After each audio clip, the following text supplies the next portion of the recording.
Bueno, yo soy Michael Galeano, el pastor de la iglesia Gracia sobre Gracia, y queremos darte las gracias por escuchar este sermón. Somos una iglesia que quiere ver vidas transformadas por el Evangelio de Cristo para que impacten su familia, su iglesia y comunidad. Y creemos que esto va a ser posible mientras que la palabra de Dios es escuchada, predicada y obviamente vivida.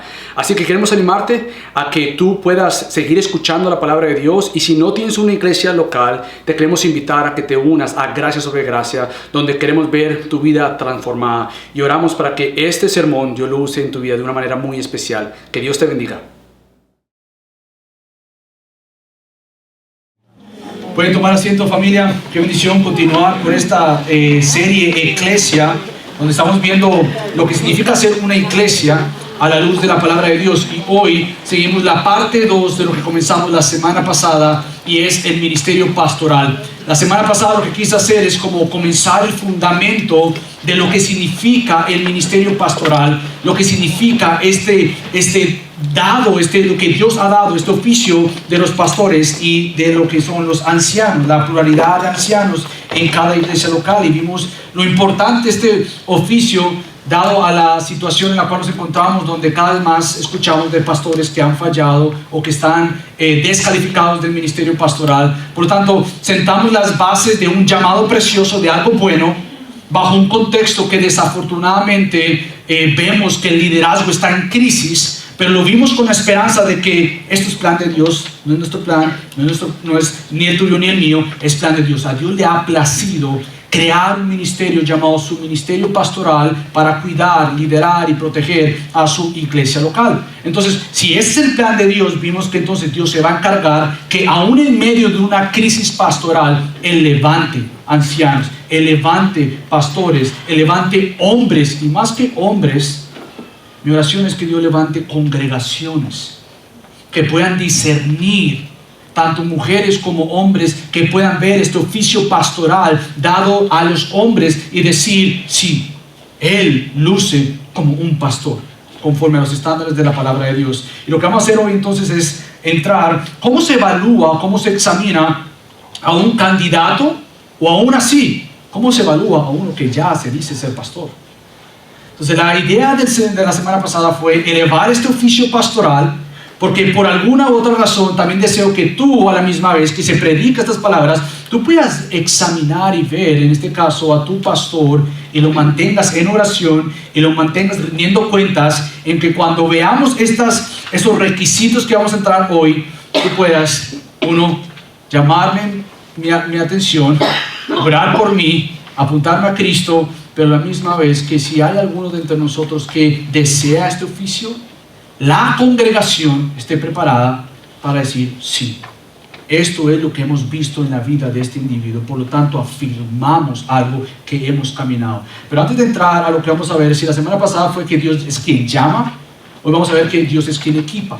Entonces vamos a ver estos frutos, estas características, estas cualificaciones en la vida de un hombre, sea un pastor ya o un candidato. Entonces lo que quisiera hacer es entrar a esto. Vamos a ver las cualificaciones.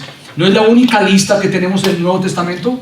Pablo también le escribe al pastor joven Tito, en Primera de Tito capítulo 1, o en Tito 1, perdón, capítulo 1, del 5 al 9, estas otras características que si tú las pones a la par de 1 Timoteo 3, del 1 al 7, son muy similares. Quizás Tito tiene 18 cualificaciones versus 15 que vemos aquí en Pablo, pero cuando se ponen a la par y las estudias, realmente es casi lo mismo.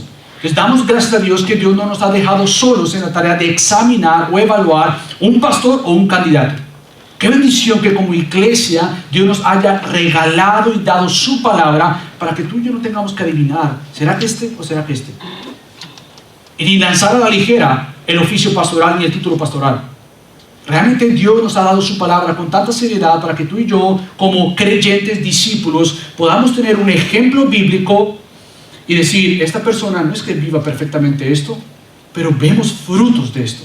Vemos frutos de esto. Esto es lo que vamos a ver. Pero antes de entrar a lo que son las cualificaciones para estos pastores o candidatos, quiero decirte algo, y es que estas cualificaciones o características no solamente son de pastores, es de cada creyente. Entonces quiero entrar de una vez con esto, porque a menos de que tú pienses, ay, qué bueno que yo no soy pastor, qué bueno que yo ni siquiera aspiro a ser pastor, qué bueno que es para él, o para ellos. Nos espera que las características que vamos a mencionar se vean en cada persona o en cada creyente. Obviamente se espera que sean más vistas en uno que es pastor o desea el oficio de anciano, el oficio ministerial. Entonces, lo que yo quiero que tú hagas por la gracia de Dios es, tú tomes nota de lo que vamos a ver cada una de estas cualificaciones y por gracia de Dios tú te preguntes, Dios, ¿cómo está mi vida a la luz de esto? Porque no vamos a poder examinar a los que están supuestos a venir como ancianos o al pastor, en este caso yo, sino primero nos autoexaminamos a nosotros mismos. Entonces deja que esta lista te informe una idea de lo que un pastor tiene que lucir y tiene que vivir, aspirando y deseando ser más como Cristo, pero que esto no te haga divorciarte a ti de la lista. Por más que tú no tengas un oficio ministerial, un oficio pastoral o un llamado al ministerio pastoral. Que esta lista y cualificaciones, tú digas, ¿cómo yo estoy a la luz de esto? Porque obviamente, aunque son cualificaciones para obispos, pastores o ancianos, como explicamos la semana pasada, realmente son características de una vida cristocéntrica y llena del Espíritu Santo. Entonces lo que vamos a empezar hoy es a ver ya esto que Dios equipa, por tanto Él ha dado estos frutos y son frutos continuos. No es simplemente que cuando me observaron a mí por años, y no es simplemente cuando caminaron conmigo pastores, no es simplemente que antes de poner sus manos y ordenarme, caminaron, me hicieron un examen y ya se quedó allá atrás. Eso no debe ser así, debe ser parte de, pero debe ser visto todavía. Entonces lo que vamos a ver hoy es estas 15 evidencias de lo que significa características de un pastor, de un candidato a ser pastor, pero nuevamente sobre un pastor. Y estas cualificaciones han sido divididas en 3 partes. A lo largo de la historia, estas 15 cualificaciones han sido divididas en 3 partes. Hoy no voy a estar tanto predicando expositivamente, versículo por versículo, los hemos agrupado, porque a lo largo de la historia de la iglesia se han dividido en 3 partes, porque son más fáciles entenderlos así. Entonces tenemos las cualificaciones que son situacionales, estos son 3 que vamos a ver. Son aquellas que son situacionales en el presente de la vida de este individuo. Si este individuo sea pastor o uno que desea ser pastor, vamos a ver estas características situacionales de la vida de este individuo en este momento. Hay otras características que son las cualificaciones familiares que vamos a ver. Y creo que son las que más familiarizados estamos con. También hay otras y son las cualificaciones morales. Y yo quiero que tú veas algo. De todas estas cualificaciones que vamos a ver, hay énfasis en nuestras iglesias, mayormente en una, que pueda enseñar. Y hemos olvidado las 14 otras. El énfasis para hoy evaluar a un pastor es que enseña bien. Y Pablo dice, eso es parte. Pero déjame mostrarte 14 cualificaciones de lo que debe lucir un pastor. No simplemente si enseña bien.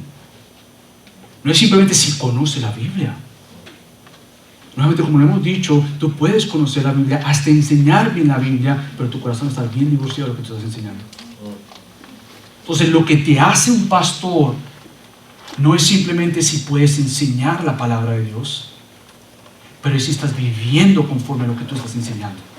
Y es por eso que Pablo va a mencionar que lo importante del llamado de este individuo y del carácter de este individuo es su carácter. Entonces, comencemos con los primeros y las cualificaciones situacionales. ¿Qué es lo que comenzamos con esto? Bueno, lo primero que Pablo dice, que yo lo tomé un poco la semana pasada, es este deseo de servir. Debe haber un deseo. El ministerio pastoral no debe ser forzado en algo. No debe ser forzado en algo. Debe ser un deseo genuino de cada hombre, como vamos a ver, de cada creyente que dice, yo tengo un deseo que Dios ha puesto en mi corazón por llegar a ser pastor. Y este deseo que el apóstol Pablo dice, palabra fin es esta: si alguien aspira, desea al cargo de obispo, buena obra desea hacer. Entonces debe haber un deseo en aquel que dice desear ser pastor, debe haber un deseo de servir. Y este deseo debe ser un deseo genuino, no por interés de lo que él va a lograr.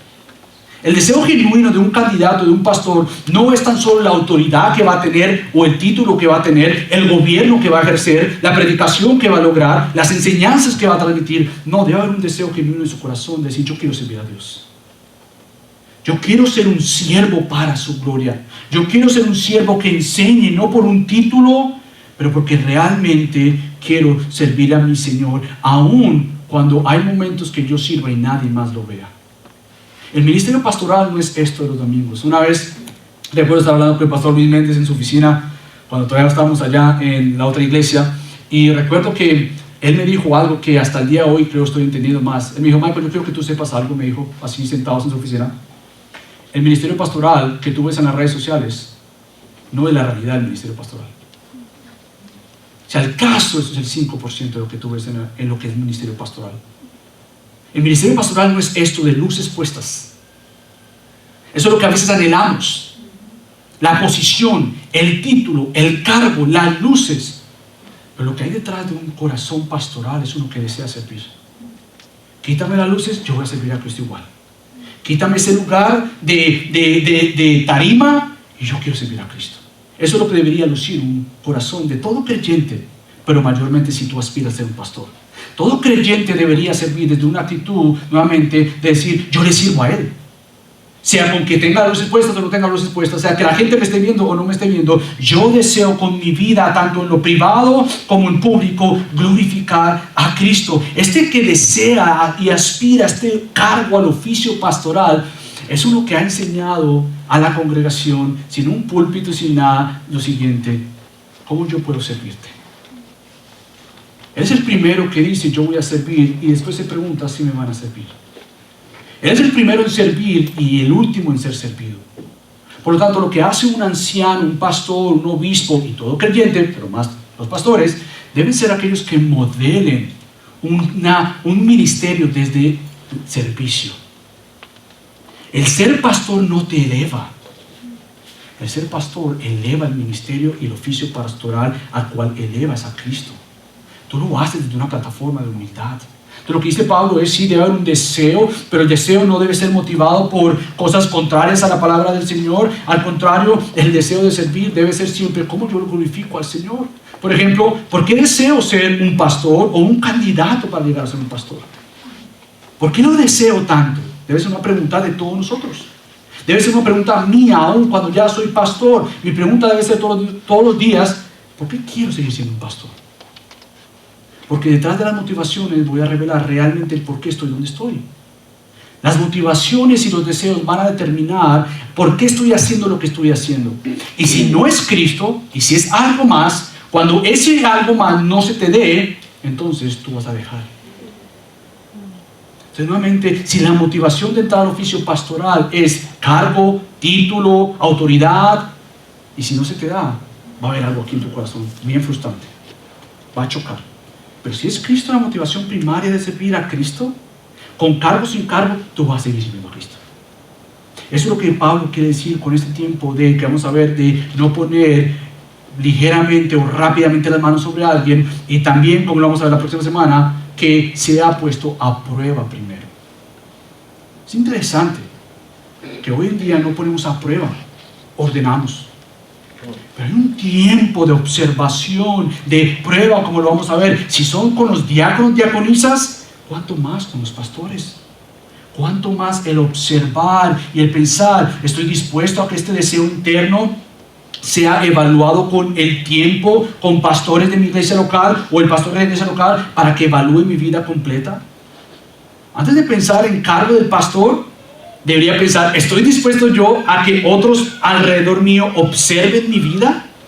O sea, cuando nosotros pensamos en el ministerio pastoral, no debemos pensar en que yo entonces estoy puesto a un lado y nadie me evalúa, nadie me observa, nadie me pregunta. Ese no es el ministerio pastoral. Si tú aspiras al ministerio pastoral, y todo creyente deberías desear esto, en el sentido de ser expuesto a que evalúe mi vida, más el pastor.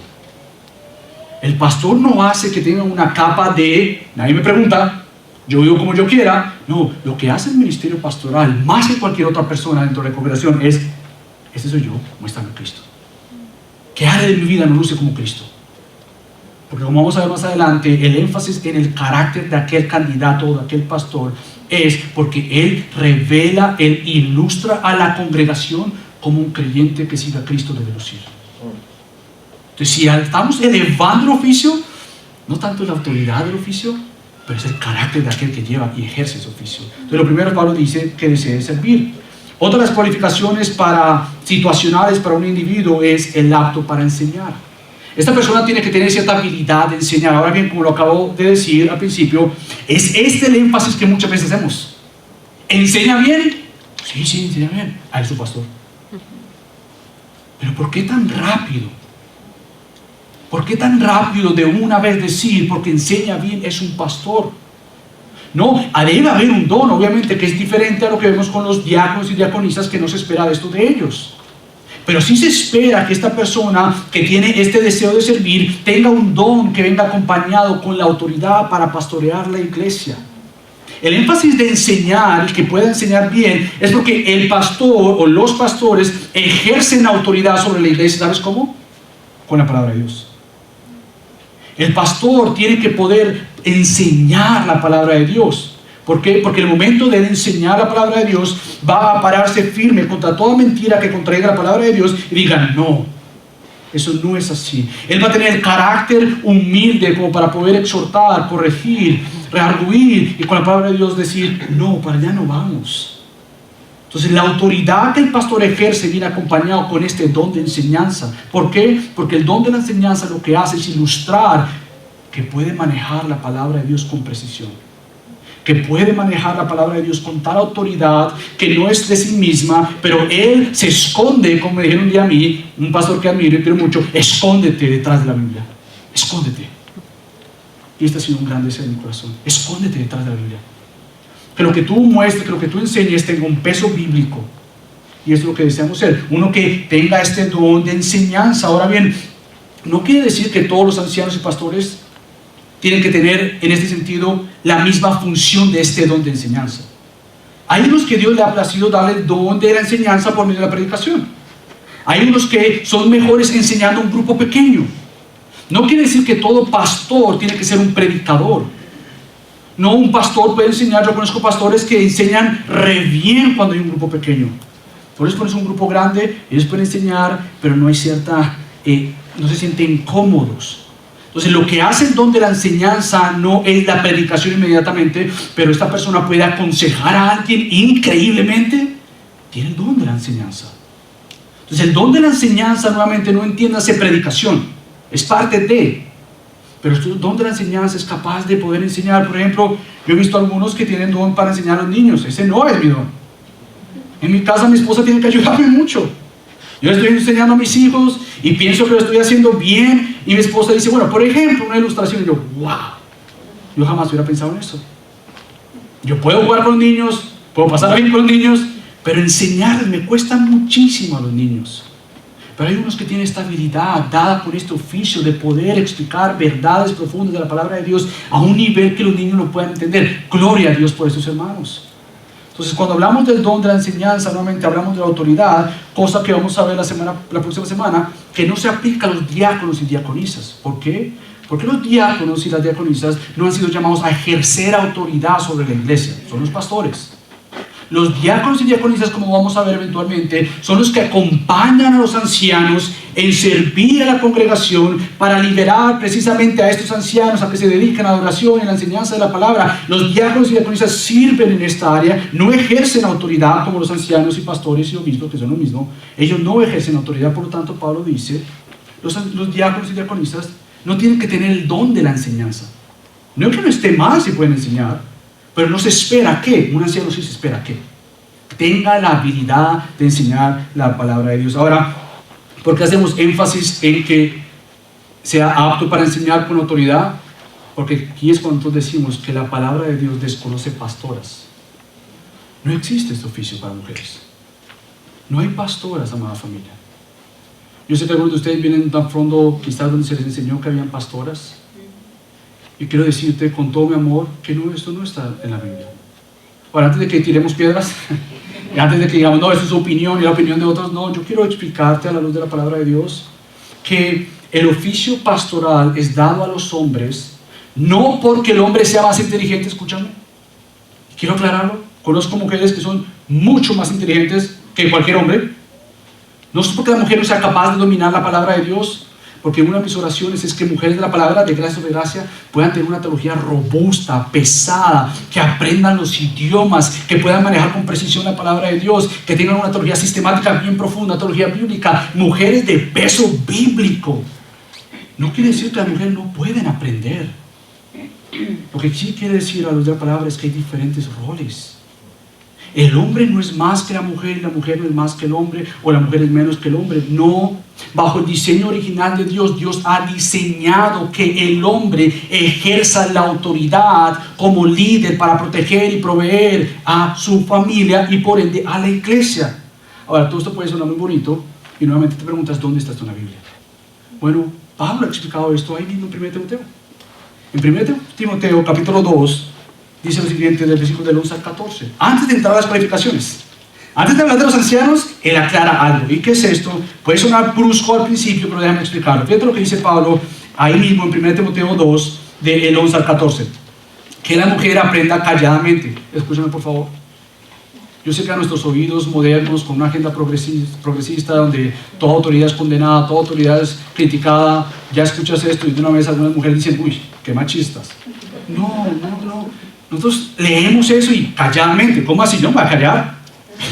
No está hablando de eso, que no puedes hablar, no está diciendo que tú mejor simplemente entres, no abras tu boca y salgas de aquí. No, eso no es. Y si esto se ha visto, escúchame esto, quizás tú rechazas el oficio pastoral llamado para el hombre porque tú lo has visto equivocadamente ejercido en otro lugar. Esto no es lo que queremos hacer en Gracia sobre Gracia.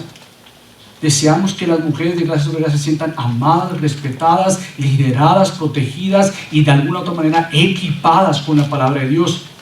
Entonces Pablo dice que la mujer aprenda calladamente con toda obediencia. Cuando escuchas esto de Pablo, no lo escuches como mal, porque él ama a las mujeres. Él ama el ministerio de las mujeres, él ama a las hermanas en Cristo. Entonces cuando él dice, yo no permito que la mujer enseñe ni ejerza autoridad sobre el hombre, sino que permanezca callada, ¿sabes por qué él hace esto? Y yo espero que tú lo escuches. Porque él ama a Dios, ama su palabra y te ama a ti, mujer y hombre. Si nosotros amamos el orden de Dios y el plan de Dios, esto es para bien tuyo. Si amamos la creación de Dios y el orden y el diseño de Dios, por lo tanto, el decirte a ti, amada mujer, tú no has sido llamada a ejercer este oficio, no es para condenarte o verte de menos, es para decirte, es lo que Dios ha diseñado. Ahora, ¿dónde está esto? Sigue leyendo. ¿Sabes cómo Pablo fundamenta esta conclusión? ¿Por qué es muy importante ahí? ¿Por qué es que la mujer no puede ejercer autoridad y dominio sobre los hombres? Pablo responde inmediatamente con el orden de la creación, porque es el fundamento, porque Adán fue creado primero. Después Eva, y Adán no fue el engañado, sino que la mujer, siendo engañada, completamente cayó en transgresión. Entonces lo que quiero decir con esto brevemente es, el punto aquí de diferencia es la autoridad. Dios le ha dado la autoridad al hombre, que desafortunadamente no usó en la caída de Adán y Eva. El hombre, por no ejercer su autoridad, fue un hombre pasivo, que tristemente vemos esto en los hombres. Hombres pasivos, que no ejercen su autoridad como debiese ser, humildemente, sabiamente, sino que simplemente se echan hacia un lado como Adán y la mujer entonces toma liderazgo. El intercambio de roles. Y lo que dice Pablo aquí es, no permito que la mujer ejerza autoridad. ¿Por qué? Porque fue el diseño de Dios. Dios creó al hombre primero. Y por ende fue al hombre que se le dio la autoridad y responsabilidad y se le entregó esta autoridad de parte de Dios para poder liderar, proteger y proveer a su familia. Y por ende a la mujer. Entonces cuando Pablo dice que es apto para enseñar, quiero decirte que la Biblia no está mencionando a las mujeres en este oficio, porque otra vez la Biblia desconoce el oficio de pastoras. Tú vas a la Biblia y tú no vas a encontrar ninguna pastora. Bueno, posiblemente en el Antiguo Testamento en Jueces vas a encontrar una pastora que era pastora de ovejas, de animales. Y no es una broma, en serio. Es una pastora de ovejas, de animales. Pero no el oficio pastoral, no hay pastoras en la Biblia. Y otra vez esto es por diseño de Dios, no para decirte que tú eres menos, sino al contrario. Es el hombre quien se ha dado esta tanto habilidad y responsabilidad de poder enseñar la palabra de Dios y comunicarla de una manera efectiva. Ahora, esta habilidad es dada por Dios y el hombre debe ejercerla sabiamente. Por eso, mis amados hermanos, estén o no estén casados, estén jóvenes o no estén tan jóvenes, ¿cómo estás ejerciendo esta autoridad en tu casa? ¿Cómo la estamos ejerciendo? ¿Estamos siendo hombres pasivos en el hogar? Y me pregunto a mí mismo, Michael, ¿estás siendo tú pasivo en el hogar? ¿Estás tú liderando, como lo vamos a ver más adelante, que pueda liderar bien su casa? Porque si no puede liderar bien su casa, ¿cómo piensa liderar bien el hogar? En la iglesia. Entonces, ¿cómo estamos ejerciendo esto dado por Dios para poder liderar a nuestras esposas? si estamos casados, o cómo yo me preparo desde ya para cuando Dios permite, y si Él quiere, tenga una novia y eventualmente me case, si Dios permite, aunque seas joven y todavía no para mí, desde ya tú vas creciendo en cómo tú te preparas para liderar a aquella mujer que si Dios le place te va a dar. Igualmente las mujeres, cómo ustedes están, en vez de tomar ese liderazgo en su hogar, con gracia y amor, están dejando que sus esposos las lideren.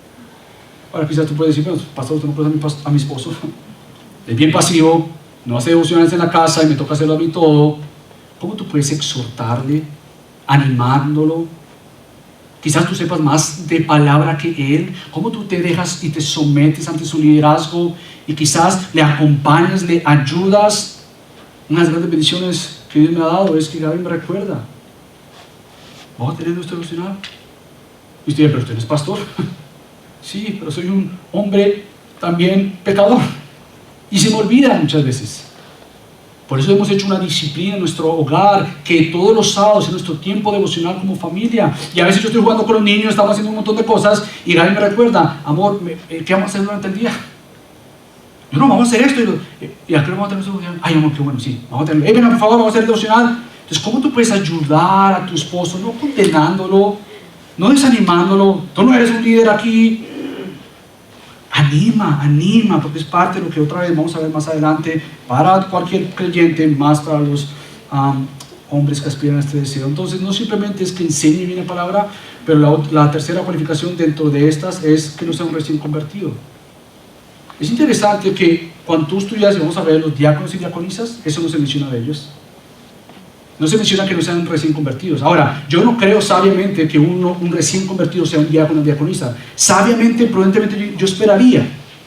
Ahora, ¿cuánto más de un anciano? Que no sea un recién convertido.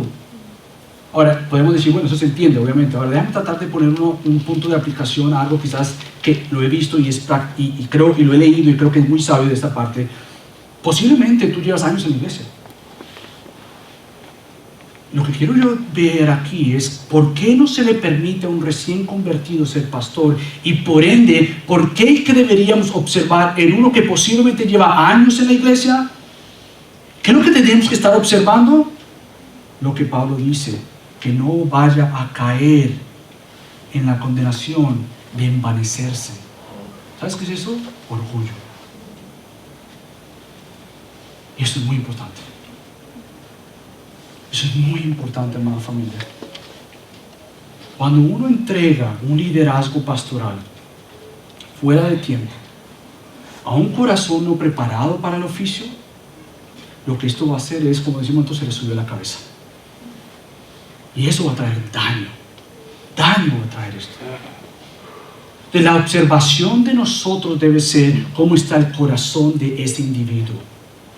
Y por ende, cómo está tu corazón, otra vez, si mujer, no vas a aplicar para ser un pastor, pero sí como tu corazón como mujer y como hombre, aunque no aspires al oficio de anciano, ¿cómo está tu corazón en cuanto al orgullo? ¿Cómo estamos hablando de Dios? Muéstrame más mi orgullo.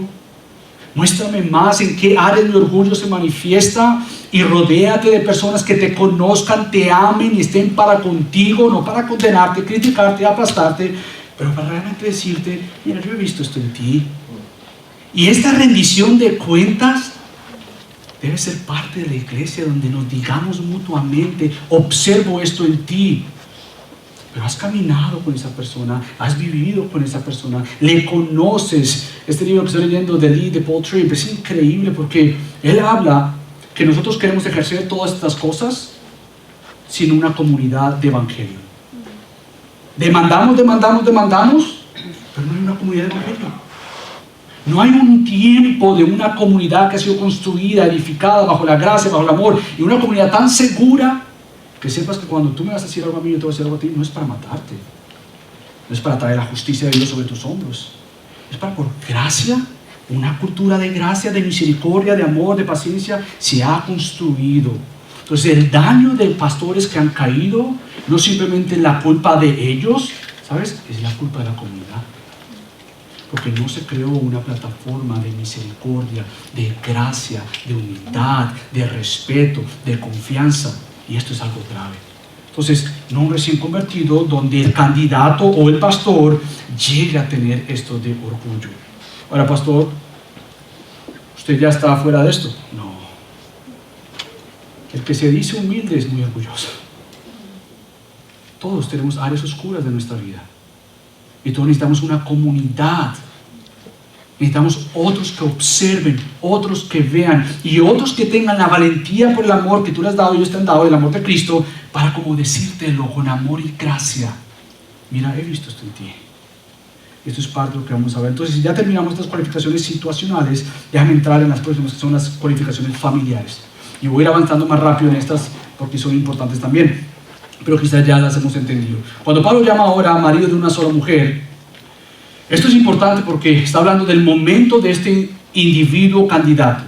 Este que presenta un deseo de ser un aspirante para ser anciano, ¿cuál es su situación matrimonial? Ahora bien, quiero decir de una vez, yo estoy en la categoría que un pastor no casado puede ser un pastor. Esta es interpretación tuya. No hay tal cosa como aquellos que dicen que un pastor tiene que estar casado. No, la Biblia no te da ese tiene que. Hay libertad porque Pablo era un gran apóstol, un gran pastor, el plantador de iglesias, misionero, y nunca se casó, o no estaba casado. Entonces, yo soy de la posición que cree que una persona no casada puede llegar a ser un pastor. Y es más, oro por eso. Oro por eso. Hombres piadosos, que han guardado su pureza, que han dado ejemplo de servicio, que son hombres del evangelio, y no poder ejercer un oficio ministerial porque no están casados. Yo no lo creo así. Creo que es sabio, creo que algunos dicen, mira, si va a aconsejar un matrimonio, ¿cómo lo va a hacer si nunca ha estado casado? Y mi respuesta siempre es que yo no aconsejo en base a experiencia. Yo aconsejo en base a la Biblia. Y obviamente hay cosas que yo te puedo decir, mira, no entiendo completamente, pero pues si yo voy aquí a la Biblia, se supone que un matrimonio tendría que lucir así. Ahora, usted no sabe cuán difícil es. Bueno, quizás no estoy casado. ¿Usted no conoce a mi mujer? Bueno, sí, no tengo una mujer. ¿Usted no conoce a mi esposo? Pues obviamente no. Pero la Biblia me da un parámetro, una estructura de cómo el matrimonio tiene que lucir. Y viceversa con todos los demás problemas. También otra cosa que no voy a tocar en tema es que de aquellos pastores que han cometido adulterio, y otra vez el tema, estos son muy importantes, muy serios, muy tristes, muy dolorosos. Y mi posición en cuanto a esto difiere en caso. Yo sí creo que un pastor que ha cometido adulterio queda descalificado del ministerio. Ahora, cada caso es diferente. Hay personas que fueron puestas al ministerio pastoral sin haber caminado con ellos y por ende su ministerio pastoral realmente nunca fue un ministerio pastoral. Fueron puestos ahí porque pues, era lo que tenía que hacer, sea pastor, y el otro domingo predicaron y ya son pastores, no caminaron con ellos, no evidenciaron ciertas evidencias o características de la vida de ese individuo. Por ende, esto que pasó es caso por caso. Pero yo sí creo que un pastor ordenado, que han caminado y comete este adulterio, queda descalificado. Esa es mi posición. A lo largo de la historia también otros hombres han apoyado esto. Modernamente otros se han ido para la tendencia de no, restáuralo. Y después otro vez pastor. Caso típico de un pastor aquí de Fort Lauderdale, que por respeto a él no voy a mencionar su nombre, cometió adulterio él y su esposa. Él se volvió a casar y ahora es pastor de una iglesia en Boynton Beach. Yo no creo que sea sabio. Creo que el énfasis de esta persona que ha caído es cómo tú vas a restaurar la confianza con tu mujer. ¿Cómo tú vas a levantar la confianza, credibilidad entre tus hijos? ¿No vas a ir corriendo otra vez a otro lugar? No, ¿cómo tú vas a levantar tu corazón puro, santo, delante del Señor con su palabra? Y es más trabajo que en 2 años de plantar una iglesia. Eso que lleva muchos años. Hay un libro muy bueno sobre la marca que se queda, traducido al español brevemente por mí. La marca que se queda, y creo que a lo largo de la historia muchos hombres han dicho esa marca queda ahí. Ahora, cada caso es diferente, y vuelvo y te digo. Pero bueno, entrando a lo mismo, es cuando habla de una mujer, de marido de una sola mujer, la frase lo que quiere decir es que este hombre sea prudente, sabio, vigilante. Escucha esto, en cualquier posibilidad de entrar en una situación de tentación con una mujer que no sea su esposa. No, esto es bien serio. Esto es bien serio. Acabamos de darnos cuenta de la noticia de un hombre muy famoso que ahora se descubrió años de infidelidad, años de vivir una doble vida. Ningún pastor, escúchame esto bien por favor, Ningún pastor puede decir, eso no me va a pasar a mí. Ninguno. No importa de qué universidad vienes, cuántos títulos tienes, cuántos libros has escrito, lo que sea que tú quieras decir, ninguno está ajeno a esta tentación. Yo les pido que oren por los pastores y por los hombres, cualquier hombre, cualquier mujer. ¿Por qué? Porque la idea detrás de esto es muy importante. Uno de los pastores que yo leo y estaba leyendo sobre el tema, Pastor Murph, él dice lo siguiente: no debe haber otra mujer en su vida con la que él se relacione íntimamente, sea emocional o física. Y nuevamente, esto no es simplemente para aquellos que son pastores. Y que bueno, mi hermano, yo no me meto a ser pastor. Que bueno, yo mejor no soy pastor. Gracias por la oportunidad, pero yo no quiero ser pastor. No, esto es para todo creyente que se debe evidenciar más en un candidato o en un pastor. Por tanto, amado hermano, ¿estás o no estés casado? ¿Cómo está tu pureza? ¿Cómo estamos en nuestra pureza, hermanos? Nuevamente lo he dicho varias veces desde este púlpito, las estadísticas en cuanto a la pornografía y el uso de la pornografía dentro de la iglesia no son nada saludables. Nada saludables. No importa si estás casado, si eres joven, si eres un niño todavía, las estadísticas son alarmantes de la cantidad de niños, jóvenes o adultos, casados o no casados, pastores o no pastores, líderes o no líderes, mujeres o hombres que están adictos a esto. Entonces es importante entender la pureza dentro de aquel creyente, sea mujer o sea hombre, pero más aquel pastor. Y por eso yo les ruego que oremos como iglesia, que Dios nos guarde de esto, que Dios nos guarde, porque cada vez más que yo veo historias como esta, mi pregunta siempre es: Señor, guárdanos de esto, porque ninguno de nosotros, escúchame esto, dice, uy, qué bueno que a mí me va a tocar eso. Tú no sabes. Ahora, con esto en mente, las planificaciones familiares, marido de una sola mujer, ahí donde otra vez damos la idea de que se le habla a un hombre que aspira al oficio pastoral, no a una mujer, porque no hay tal cosa como mujer pastora. Por eso que se le habla marido de una sola mujer. Cuando hablemos de los diáconos y diaconisas, sí se trata este asunto, pero no aquí con los ancianos, no aquí con los pastores. Ahora, que gobiernen bien su casa. Esto es muy importante. La idea de un futuro pastor o de un pastor ya tiene que ser aquel que ejerza bien su liderazgo dentro de su casa, no simplemente con su esposa, pero con sus hijos. Cómo este individuo está educando a sus hijos, cómo él pasa tiempo educándolos con la tarea difícil de ser papá. Cuando en momentos tú lo que quieres es perder el control y decirle gritando, decirle lo que sea a este niño para que escuche, o a ella para que escuche, y tú tienes que aprender a cómo ser un padre conforme el plan de Dios. Cómo tú vas a invertir tu vida en ellos, sean pequeños o sean grandes. Cómo tú crías a tus hijos conforme la palabra del Señor y que estén sujetos. Ahora, esta palabra es muy importante. El que estén sujetos o sean fieles, no está hablando de que sean salvos o creyentes. Ahora, la responsabilidad y el peso que se le da a los pastores para que sus hijos tienen que ser cristianos es algo que no es bíblico. Y lo que sí se ha hecho es una carga enorme en los hombros de los pastores. Como que son superhéroes. Como que de la única familia que se espera perfección es de ellos. Por lo tanto, es muy fácil criticarlos. Los pastores están ahí puestos con su familia para ser blanco de una vez de crítica. No lo hicieron. Ahora, la pregunta es: esto es para todos. Más para un pastor y más para los que aspiran a ser pastores. Pero nuevamente, la idea esta de que el pastor tiene que tener niños perfectos, niños creyentes, eso no es bíblico. Ahora, deberíamos desear y obviamente que sean salvos, por lo tanto importante, pero sujetos y fieles quiere decir que escuchen a sus papás, que realmente se comporten de una manera que Él ha buscado educarlos y criarlos. Hay hombres que respeto muchísimo y tienen todos sus hijos creyentes, gloria a Dios por eso. Hay hombres que respeto y admiro muchísimo y sus hijos no son creyentes. De pastores estoy hablando. Entonces es como tú los educaste. La salvación no es herencia pastoral. Tú puedes hacer todo tu trabajo que tú quieras. Puedes discipularlos, enseñar la palabra de Dios, orar por ellos, darles un ejemplo, confesar tu pecado, arrepentirte de tus pecados, pedirles perdón, como lo hacemos nosotros cada rato, que yo cometo un error con mis hijos y un pecado. Les pido perdón porque papi se impacientó, les pido perdón porque papi quizás les habló mal, papi, mira, necesita a Dios como tu hija, pero nada de eso va a garantizar que sean creyentes.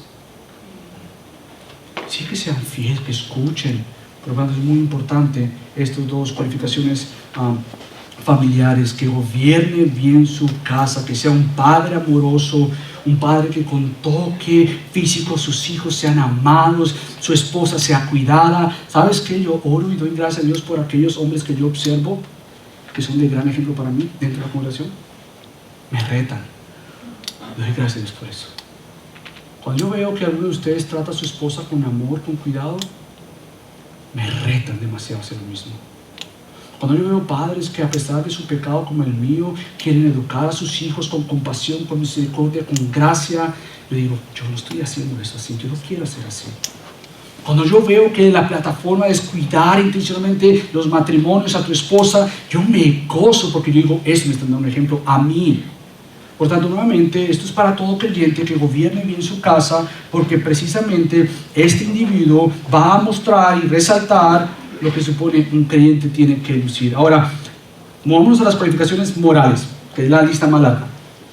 Hemos visto las cualificaciones situacionales, las cualificaciones familiares, y ahora entra esta gran lista que va a resaltar el carácter de todo creyente, pero más de un pastor o uno que desea ser pastor. Lo primero que Pablo dice es que sea irreprochable o irreprensible. Esta no es una persona perfecta, realmente, porque si hablamos del ministerio pastoral desde una plataforma de perfección, yo me bajo y a ver quién se sube. Porque no se trata de perfección, sí se trata de ser irreprochable, irreprensible. ¿Qué es esto? Bueno, es una persona que no tiene una conducta o un carácter o una personalidad cuestionable por otros. Es una persona que realmente tú puedes observar y obviamente vas a ver fallas, pero no hay una conducta, no hay un patrón, no hay algo que te digas, claro que no, como que no me da mucha confianza, no, otra vez. Eso irreprochable hace nuevamente que no hay una conducta continua en esa persona para bien. Si hay una conducta negativa, no bíblica en esa persona, entonces por ende no es una persona irreprensible. Tiene que tener un carácter que nuevamente busque ser confiado por otros y que no hay nadie que le conozca realmente que cuestione su piedad y su búsqueda de glorificar al Señor. Una de las cosas que me animó mucho es el pastor Dave Harvey, que acaba de publicar su libro, y leía un libro, en ese mismo libro, él dice, un pastor representa a Cristo ante el mundo y la iglesia. Él establece el estándar de madurez y conducta en la iglesia. Otra vez, hermanos, esto es de gran importancia para ti, nuevamente. Esto no es una conferencia para pastores. Esto es una predicación para la iglesia. Nuevamente, todos aquí vamos a rendir cuentas al Señor. Yo voy a rendir cuentas al Señor por el oficio que me ha dado, y tú vas a rendir cuentas al Señor para quien tú llamaste pastor. Sea fácilmente, pastor. O los llamaste por años pastor, y esta persona que está nunca fue un pastor. Entonces, que sea una persona irreprensible, pero a la misma vez, dice Pablo, que sea sobrio. Irreprensible, que no tenga una conducta cuestionable, y que sea sobrio tiene que ver con la habilidad de que este individuo piense correctamente y adecuadamente. No es simplemente un conocimiento intelectual, no es simplemente que la persona, pastor, candidato, tenga un nivel de entendimiento, que comprenda verdades bíblicas, que pueda defender la palabra de Dios, que es parte de él, lo vamos a ver más adelante. Pero que sea sobrio quiere decir que en la manera de compartir dicho conocimiento, este individuo sea humilde, sea sabio, sea sobrio, prudente. No es aquel que quiere decir por decir y reventar y decir lo que quiere decir. Eso no es lo que vemos en la Biblia, lo que no vemos de Cristo.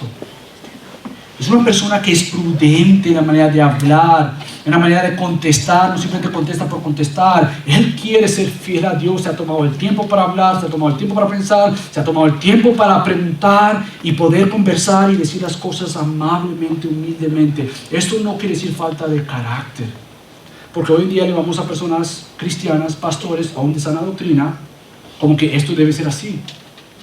Pero tú lo que encuentras es burla, crítica, condenación a otros.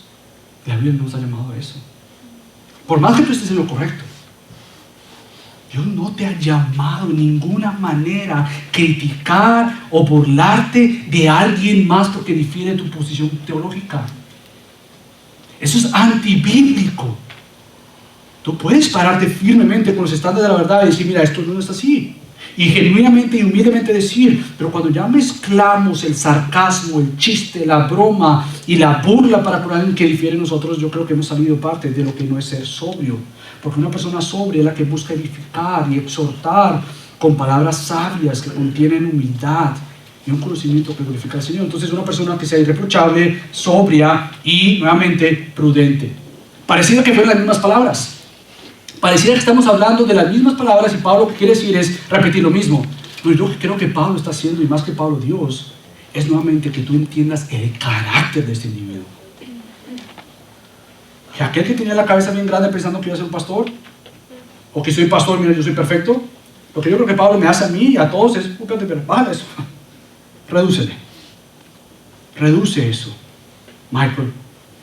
Es como que si das que decir un balón, una bombita, y te la explotan así. Es lo que Pablo quiere hacer con el carácter de cada uno de nosotros. No nos subamos de donde debemos estar. Tengamos una actitud prudente. Eso tiene que ver con una madurez mental, que es vista con una expresión sabia de esa madurez, de su manera de pensar, hablar y actuar. Nuevamente, la actitud de ser prudente. Una de las cosas que me gustó mucho es del pastor Tabiri, en su libro de Buscando Ancianos, y tiene otro para diáconos, pero él dice lo siguiente: un anciano debe ser una persona que se frena a sí mismo.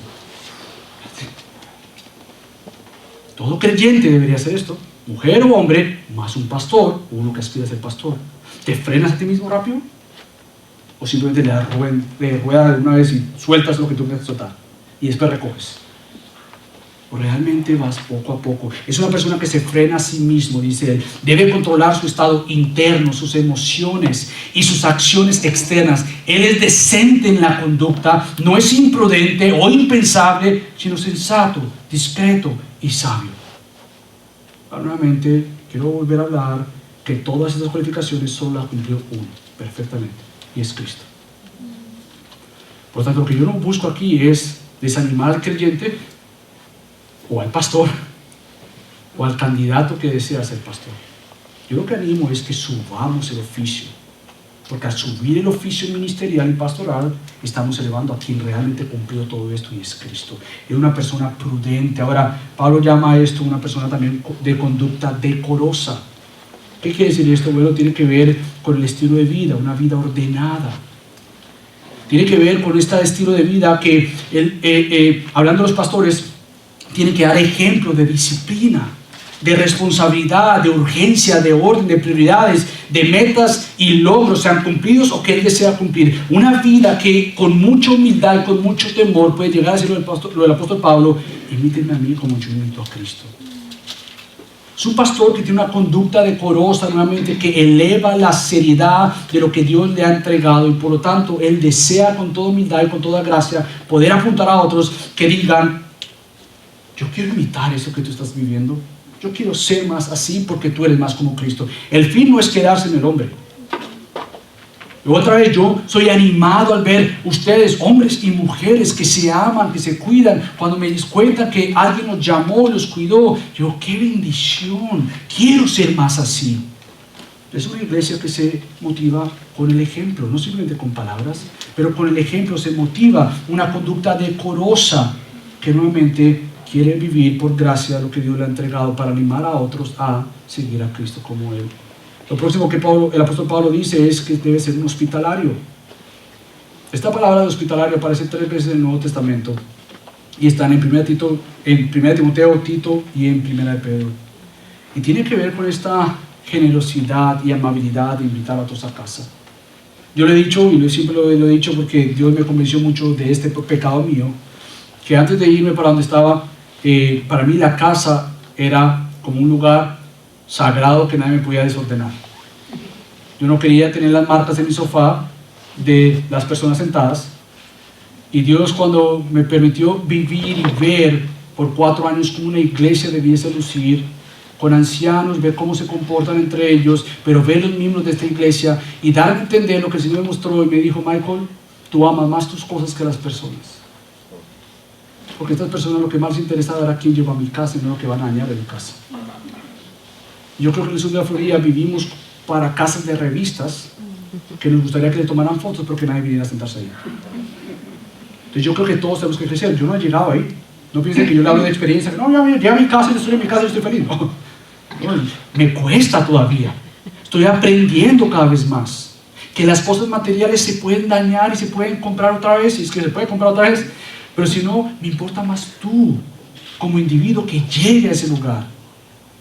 Entonces, algo que tenemos que crecer como iglesia y más como pastor, y que aquellos que desean, ¿cómo luce tu hospitalidad? ¿Cómo deseas modelar el amor de Cristo y extender este tipo de oportunidad a otros para que conozcan a Cristo en su casa? Grupos de comunidad es una muestra de esto. Sería más fácil hacerlo aquí, todo aquí. Pero grupos de comunidad muestran que aquellos hombres y matrimonios que han abierto las puertas de su casa son un ejemplo de decir, vengan, abra la puerta de mi casa. Que Dios multiplique eso. Que Dios multiplique más dentro de ustedes, hermanos, que digan, ¿cómo se hace para abrir un grupo de comunidad en mi casa? ¿Cómo no puedo tener gente que venga a mi casa? Parte de ser hospitalario. Bueno, también el apóstol Pablo habla de amable. Nuevamente, este deseo tiene que ver con no ser pendenciero, peleador u ofensivo. Es decir, tiene un deseo genuino de no tomar las cosas al extremo de amargura, de ira y de venganza. No que sea amable, busca ser una persona paciente, amorosa, que cuando es ofendida, el pastor tome la prioridad de ser amable con quien lo ha ofendido. Todo creyente, pero más si eres pastor o más si deseas ser pastor. ¿Cómo luce tu amabilidad con las personas que te han ofendido? ¿Cómo luce eso? ¿Cómo luce aquello que realmente, y les digo otra vez, no crean que eso es fácil? Lo más fácil es defenderse. Eso es lo más fácil. Es natural para todos nosotros. Pero una de las cosas que he aprendido mucho y lo hago público porque me ha animado mucho el pastor Miguel Núñez es, yo no tengo necesidad de defenderme. Cristo se va a encargar de eso. Tú no te defiendas. Cristo va a traer toda la luz. Claramente en su tiempo. Tú no tienes por qué pelear. Deja un pastor que es nuevamente amable, es aquel que no está buscando venganza, rivalidad y que yo tengo la verdad y que tú no tienes la verdad. No, un pastor y un creyente es aquel que puede decir aún, yo se lo dejo en las manos de Dios. Ahora, buena reputación para fuera de la iglesia, esto es muy importante. Ya voy terminando. Una persona de buena reputación tiene que lucir así.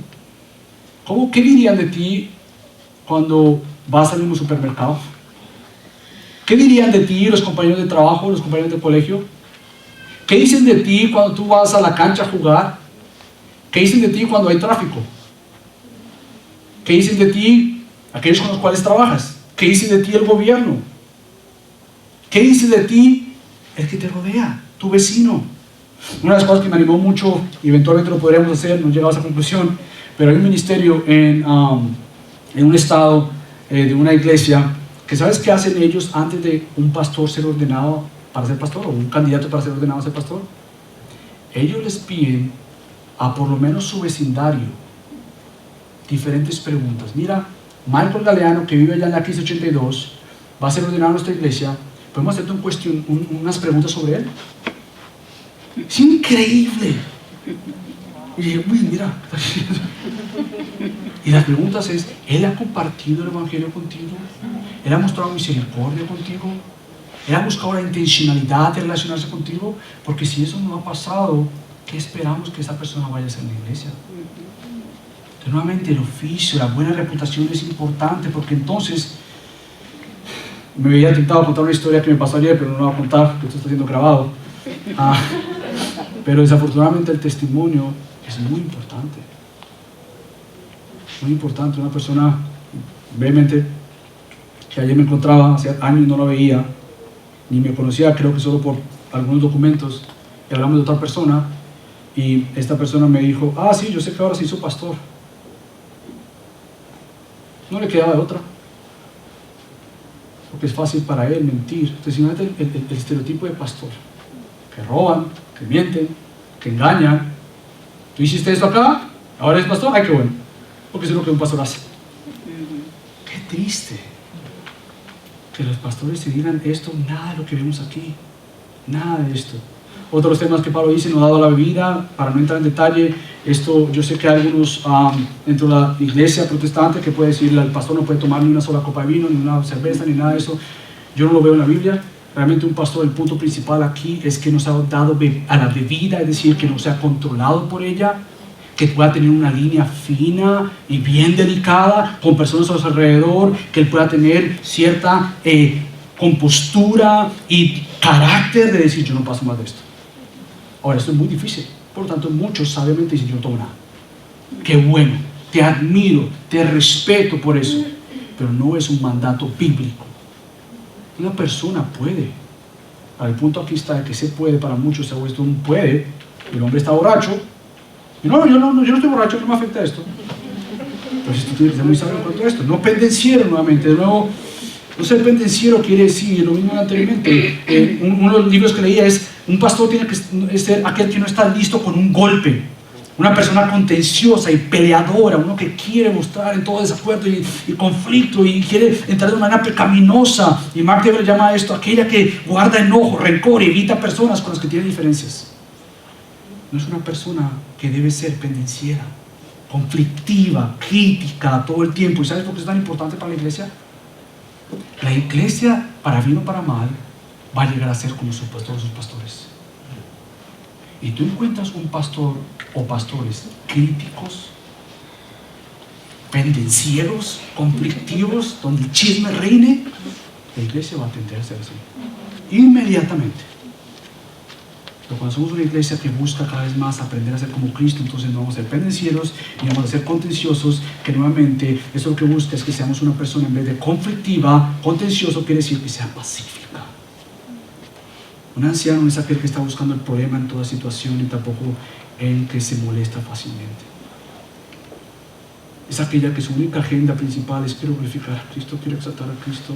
Sí, obviamente muchos pastores sufrimos del temor del hombre, sí, muchos pastores sufrimos no voy a decir para que no se moleste, pero todo eso, ¿sabes qué es? Orgullo. Pero no contencioso, no que pelee, y por último, que no sea uno que sea avaricioso. Que en nuestros tiempos es una de las razones por cual yo me meto al ministerio, es por lo que me voy a ganar, es por lo que voy a hacer. Pero el ministerio pastoral no tiene nada que ver con eso, por más que obviamente el ministerio pastoral, aquel creyente sí tiene y es digno de recibir un salario. Yo creo que eso es bíblico. Hay pastores que deciden no recibirlo y yo lo honro y doy gracias a Dios por eso, pero no lo podemos hacer un mandato bíblico, porque Pablo mismo, aunque él trabajaba por un lado, él nunca condenó el que un siervo era digno de recibir su salario, pero no es avaricioso. Él no entra al ministerio pastoral por lo que va a lograr. Él vive un estilo de vida que no sobrepasa al estilo de vida de la congregación. Él es sabio en el manejo de sus recursos. Este creyente sabe como pastor, y todos los creyentes deben ser así. Me anima mucho de ustedes que podrían estar viviendo una situación mejor y han querido bajarle. ¡Qué bendición! Qué bendición ver a algunos de ustedes que podrían vivir acá y han decidido, no, yo no tengo que vivir allá, yo estoy viviendo acá y estoy bien con esto, con el fin de poder movilizar más, con el fin de enviar más, gloria a Dios. Hay unos de ustedes que deberían vivir acá y viven acá. Y eso no está bien. Tú no puedes vivir más de lo que tú tienes, porque eso va a impedirte crecer espiritualmente, porque va a estar cargado todo el tiempo. El pastor tiene que dar un ejemplo de esto. Él no vive aquí o aquí queriendo vivir acá y lo que tenga. No, esto tiene que ser libre, paz, tranquilidad, que él no tiene en la mayor manera posible, que no tenga deudas, para que él pueda administrar tranquilamente. Debe explicarte una deuda. Normalmente en Estados Unidos se considera que obviamente una casa es una buena deuda, si tú lo puedes pagar. Eso no está hablando de eso, pero que él sea libre de deudas. Que él no esté ministrando por a ver cuánto más incrementar mi salario. No, él es libre de eso. Ahora, con esto en mente, nuevamente te digo, para cerrar esta parte, que ha sido uno de mis predicaciones favoritas, porque me veo que tengo tanto que crecer ahí. Y doy gracias por ustedes, iglesia, por la paciencia que me tienen, por la misericordia, la compasión, la gracia que me dan en ser un pastor que no todo vive esto, que desea vivirlo. Mi oración es que Dios, al elevar este ministerio pastoral, Él sea glorificado y que cada vez más como iglesia local entendamos la seriedad de lo que pasa en el ministerio pastoral. Y nuevamente, como dije el domingo pasado, oro que Dios levante más de ustedes, mis hermanos. Oro que Dios levante hombres piadosos aquí, humildes, enseñables, que me acompañen en esta difícil y preciosa tarea de pastorear el rebaño de Cristo. Que Dios levante hombres, mis amadas hermanas. Ora por ellos. Ora por aquellos que están a tu alrededor, quizás es tu esposo. Y tú dices, yo no sé si la hubiera amado, o de pronto te ha mostrado evidencias. ¿Cómo puedo orar por él? Porque una iglesia que ora por esto, Dios la va a traer, lo va a hacer, porque esto es plan y diseño de Dios. Mi familia, déjame terminar en oración. Padre Dios, gracias por este tiempo. Gracias Dios por el tiempo que a veces es tan poco, Dios. Por lo tanto, que hay que enseñar y exhortar y animar de tu palabra, Dios. Y te damos gracias por esto que tú has creado, Dios. Los ancianos, los pastores no son perfectos, pero siguen al perfecto Salvador. Los pastores, Dios, como otro creyente más, como un discípulo más, desea seguir creciendo a la luz de Cristo. Así que yo te pido, Padre, por no solamente por el oficio pastoral el cual yo ejerzo, Dios, pero por todos aquellos que conozco, hermanos que son pastores, te pido por ellos. Te pido por las iglesias locales, Dios, que elevemos juntos la seriedad de este ministerio pastoral para que entonces, Dios, ministerios sanos salgan de oficios pastorales sanos, Padre. Y te ruego, Señor, que esto no se quede simplemente con pastores, que esto baje al corazón de toda hermana, de todo hermano que diga, yo no vivo así, pero deseo vivir más así. Ayúdanos, Dios, como congregación. Todo esto es posible solo por Cristo, Dios. Así que ayúdanos, Señor. En el nombre de Cristo Jesús oramos. Amén.